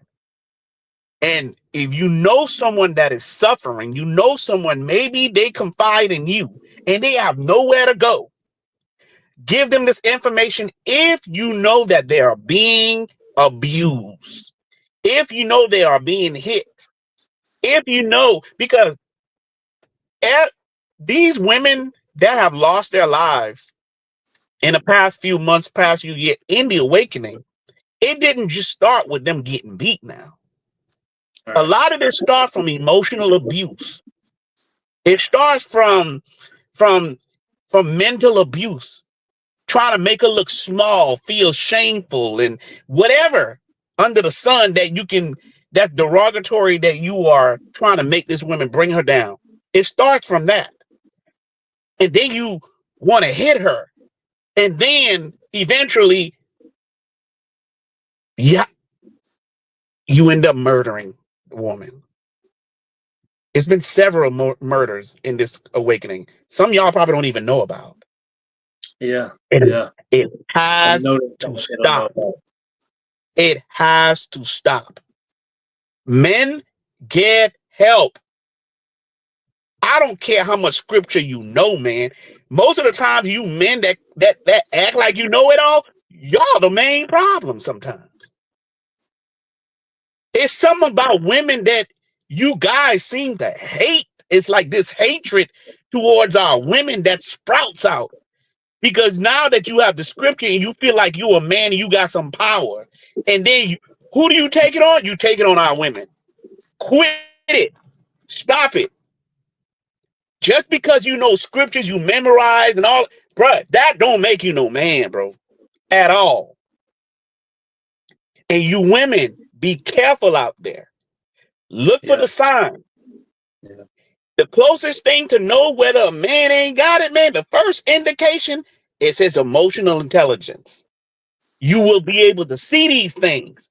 If you see a man arguing, always arguing, that's a feminine trait. A man wasn't built to have that. I'm telling you, a man was not built to have that. A man was built to tame that emotion. That's why our women, you guys are more the emotional ones. But you're built that way. And when the Most High put you with us, we were built to tame that. That's what makes it such a perfect marriage between the two. That's our job. Our job is to help you thrive. And your job is to help us. You see what I'm saying? So at the end of the day, we have to love on our women and not hate on our women. Stop making our women look bad. Stop it. Most of you men are making our women look bad because you trying to make yourself look good because of all the stench that is inside of you and all of the stench that is on your skin, all of the stench that is coming out of your mouth. So you spew all kind of garbage and mental abuse just to control that woman to make yourself look good. A lot of our men, they have this fear in them where they are afraid to act, where they are afraid to get out of situations that they really shouldn't be in. Don't be afraid, man. The Most High has not given us the spirit of fear. And the one thing that's not going to make it in the kingdom, we all know, is a coward. So those are cowardly acts when you do these things against our women and making us look bad. And one last thing I have to say. Just because these things, this is nothing new under the sun, y'all. But they're going to highlight it more because it's us. It's the Hebrews. It's the Israelites. So when it happened with us, they're going to magnify it. Every time. They're going to make it look like we were the inventors of these things. But remember, this has been going on. Abuse has always been going on. But they're going to highlight us more. Do not denounce your heritage just because these things are going on. Don't be immature that way. Do not sell your birthright to others just because, oh, you feel like you don't want to be associated with the Hebrew community, all because you're going through a little bit of turmoil. If that's the case, join the nation. No one ever said that being an Israelite, when you come into this knowledge, was going to be easy. It says, with much knowledge comes sorrow. So the more knowledge you get, the more sorrow you're going to get. Now, how you handle your sorrows, how you handle this information, how you wield it is what matters. Because there's two ways to wield that book. One way is to do wickedness with it, and the other way is to restore and heal with it. Which one do you choose to do? Are you going to meet a woman and take that book and pound her in the head with it? Or are you going to take that book and open it up and teach her with love? And if you do that correctly with help from those that knows better from you, perhaps maybe she'll submit to you in the way that she would willingly submit to you, just you like you would willingly submit to the Most High. Remember, we made a lot of sacrifices to the Most High. And he said, man, I ain't even want what y'all giving me. Y'all ain't even doing it willingly. Y'all doing it through arrogance, through pride, presumptuously. Wicked offerings. Y'all cheating him. Man, y'all doing the same thing to these women, man. Y'all doing the same thing. Y'all doing the same thing. Act under the guise of y'all being righteousness with this book, but behind the scene, man, y'all beating these women, bro. Do you know how cowardly that is? Yeah. Do you know that you've already lost the battle, bro? When you try to control a woman, the moment you set your mind to control a woman, you've already lost, my brother. You need to have self-awareness, security within yourself to feel like there is peace within you, my brother. You don't need all that chaos in your life, man. So leave these women alone if you can't handle it. Get some help. Get some help. And so for the women out there, like I said, I'm going to repeat it again. The numbers are on the screen. The numbers are on the screen. Make sure y'all get these information if there's an imminent threat. I know there's a whole lot of people going to go back and say, man, y'all heard these dudes live, man? They talking about women leaving their husband, this and that. Yeah, I said it. If you beating her and if you putting your hand on her, I said it. And if you got a problem with it, you can always call my phone number and you can always send me an email and I'll tell you the same thing. Because you brothers out there need to start being responsible and being held accountable for these actions that you are doing towards these women. And I'm going to stress it again. I'm specifically highlighting men who are abusing women physically that are resulting also into murder. We don't support none of that. And any man with any decency and any sense and any good wisdom should not support that. That's not who we are as a people, man. We need to do better as men. Stop wielding that book, man, and causing damage. It's time to start restoring. So the word has gone out. We brought awareness to this situation that is going on in the community, and it needs to stop. Not only have we brought awareness, but we've also brought solution. The solutions are on the screen. If you need imminent help, and if you feel like you need imminent help, please call one of the numbers on there. Like I said, there's 185 to 189 women right now being battered by women and by men. And those are the ones that we know about. Think about the ones that we don't know about. So, man, y'all be vigilant. Even the men that are doing the good job, the men that are doing what they're supposed to do, be vigilant, man. Be vigilant. And women, sisters, take care of yourself. Take care of one another as well. We're not saying taking this situation and be messy with it, using it to gossip, do all this. Man, it's time to start loving on one another and start getting your heart right before the Most High, man. That's what we need to do. We need to clean ourselves. Stop worrying about somebody else's house. Stop worrying about somebody else's business. Clean yourself up first. Maybe perhaps we can be a community with a good heart that has good motives, that can do good. And perhaps maybe we'll look a lot better. But, man, we need to stop it, man. We really need to stop with the foolishness. For real. I'm sorry to get all passionate about that, but I didn't grow up like that. My dad never beat my mother. Never put his hands on her. Never really even got upset like that. But the result of that, she was very supportive of my dad and very submissive. They worked as a team. You see what I'm saying? So that's what I saw in my life. So if you notice, that's why I brought these two gentlemen up here, because they have experience. They've seen the violence. Some of them experienced the violence so they can speak to that. Credible witness, too, on top of that. So that's why I brought them on here. So that way I don't look like a hypocrite, because I can't speak to the violence. But people do reach out, and my heart goes out to those folks. And condolences to the women that lost their lives, the family that has lost their daughters. Man, my heart goes to you. And you don't deserve for your daughter to die at the hand of foolish men, Yeah. who are insecure and cowardice and using the Bible to abuse our women. So my heart goes out to you, those family. My condolences to you for your loss. Not just for the recent loss, but even for the ones that y'all don't know about in the last few months, in the last year or so. Condolences to those women as well.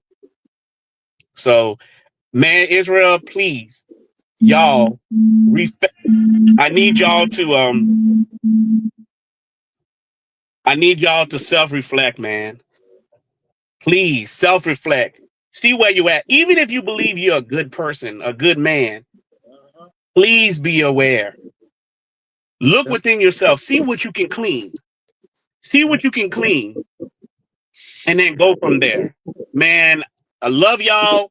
I Hey, pray that real the quick, Most High. Go ahead. Go ahead. I just want to say this. Um, I normally do a lot of stuff behind the scenes. That's just where I feel most comfortable. I don't necessarily like the spotlight. I want to give my email. Men, it can be a daunting task to hear someone say, do the work, and you don't know where to start. You don't know how to start. You don't know the resources. I want to help. So I want to give my email. It's amirewriter@gmail.com. AmirRyter@gmail.com. You can also reach out to me on Facebook. A lot of times I have my Facebook deactivated. I come and go, but my messenger is always active.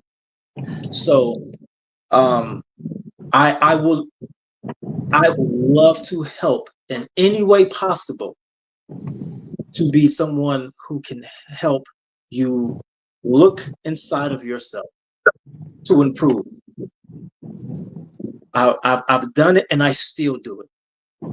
And it has helped me in all of my relationships, from inside the house to outside the house, and knowing how to deal with people who I disagree with. It's helped me in all different spectrums. So again, amirwriter@gmail.com. You can also find me on Facebook at Amir Writer.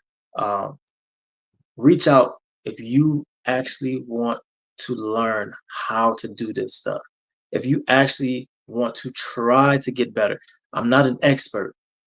I am not an expert, but I have had success. I know what it's like to be in a DV situation. Remove that from the equation. You don't even have to be in that. But if you feel like you just you want someone to hold you accountable, you want to grow past where you are. If this has pricked your spirit, this has provoked you, this has inspired you to want to do better, I am making myself available for anyone who is interested, any men who are interested in that. Man, that is very, very, very noble of you. And likewise, the same way, me, Amir, Jay Lutch, and it's just not us, man. We have excellent brothers behind the scene, some that you may not even hear about, some elders that guide us in our goings. You see what I'm saying? That may be of help to you guys. They're open as well. So any man out there, and don't, man, when I say humble yourself, man, humble yourself. If you humble yourself and you really want to be changed and you want something different for your life, So where you don't go around so angry all the time and you're just tired and you want to become the man that the Most High has called you to be. We're not going to say here that we have every answer under the sun, but based on our experiences, you can get good guidance, sound advice, good wisdom that can help build you. Our job is not to hold you in captivity or warp your mind, but to give you the tools to empower you as a man to go forward and whatever the Father has destined for you to go. That is our job, is to empower brothers. We're not here to lord over you. We're not here to lord over your wife or your home or anything like that. But our job is we're going to empower our brothers for those that seek help. And you can too. You can reach out to me as well, which is Son of Shemites, SONOF Shemites at Gmail. One thing about us, we answer our phone calls. We answer our phones. Anybody that reach out and you want help, we will answer our phone. Send a text or whatever. Now, women, if you call us, you marry, whatever, we do have protocol. Yeah. We may not be able to talk to you, but we can send you to somebody that can help you because there has to be order has to be restored in Israel. Always. Order has to be restored. If you are a single woman, you can call and we'll be able to get you assistance as well. But married women, we would point you, most likely we're going to point you to your husband.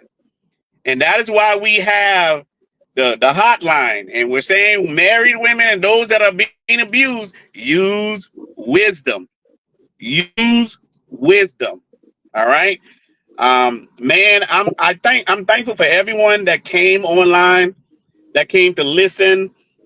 And those that, if you heard something that can help you out, praise the Most High. You know what I'm saying? Praise the Most High. And I pray that someone got some good information, whether it be a woman, whether it be a man, and go forward, man, and be wise and diligent in your goings.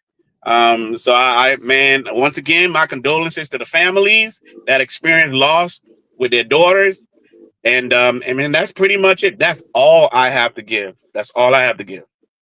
Let's think. Because you just said something, and I just want to make sure that this is out there as well. Like I am willing to put myself out there for the man. And like you said, if a single woman reach out, if I can help, I will. If I can help, I will. However, if a married woman were to use my email to reach out to me, I will respond.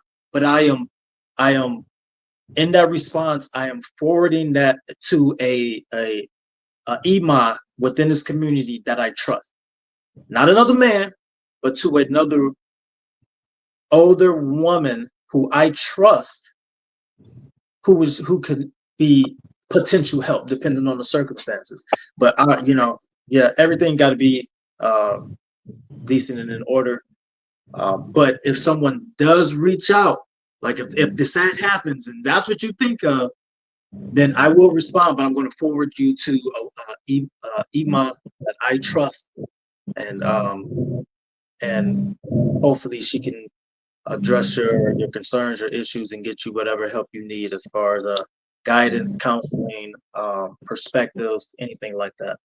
But if it's an active DV situation, use the hotline. Use the hotline for that. If you're just trying to get growth and development and understand some stuff, that's when I'll, reach out and I'll forward you to that email. All right, man. Amir, I can't thank you enough. Jay Lush, thank you for being transparent, even in your lives, as to your experience that you guys experienced. And I think you guys are a perfect example of men that handled it the right way. Men that, you dealt with certain women that, did certain things that was unbecoming. But instead of you guys choosing to harm these women or even to commit murder, you guys handle it in a way where you rid yourself of the situation. And now everyone has the opportunity and the ability to live their lives to the fullest. And that's what this is about. You guys didn't choose the route that other foolish men did to go ahead and cause harm and hit these women. And not only that, on some occasions, takes their lives. You guys didn't do that. So that's why I invited you guys to come, because you have firsthand knowledge in this. You have firsthand experience in these things. And men who are experiencing these things, you guys are the perfect example that they need to talk to. They need to talk to see, how were you guys able to overcome the fear of letting go of a situation that is not conducive for both parties? You see what I'm saying? How were you able to control yourself and not cause violence to a woman that may be coming at you a certain way? How were you able to handle these anger? How were you able to deal with your security and not feel less of a man? How do you become confident and sound in your mind, emotionally, financially, and physically? How do you become overall whole practically and not just so much spewing spirituality? See, and that's why I love to be around you, Amir and J Lush, because you guys, it's about results. It's about solutions, and not so much just focusing on the problem. And that's why I keep you guys around, man, because you guys make my life whole. You guys make my life more meaningful by being able to what? Practically live this life. You see what I'm saying? And man, that's why, and all the guys and the men out there, make sure you find men that are like that in your life, man, and that's willing to be honest with you. You see what I'm saying? That's willing to keep it 100 with you. All right, man. Love y'all. J Lush, anything else? This is the last go. No, y'all said everything, man. Man, please listen to these brothers, man. They gave out some great advice. I got nothing. All right, man. Shalom to everybody. Peace and blessings. I pray that the Most High guide all of you in your going ins and your going out. Shalom. Shalom, shalom.